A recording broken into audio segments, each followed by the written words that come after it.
My lab is focusing on identifying the mechanisms why inflammatory skin diseases are so severe and chronic, and finding the mechanisms behind it to target it. Good inflammation is required because our body needs immune system to respond towards or fight against infection and cancer.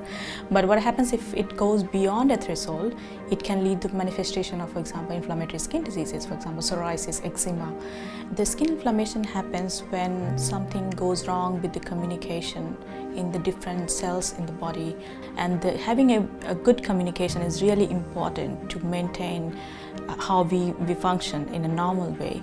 But if this communication goes wrong, this could lead to skin inflammation, for example.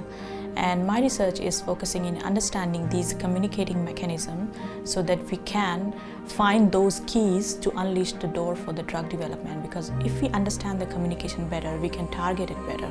And ultimately our aim is to resolve those inflammatory processes.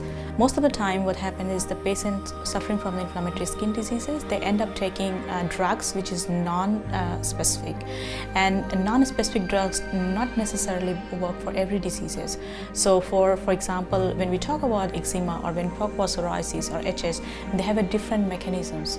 They have a different path, how they evolve.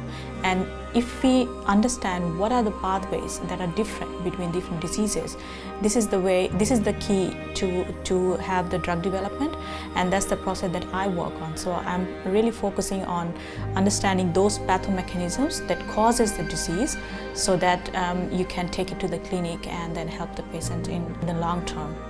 Just thinking about the impact, it gives me excitement.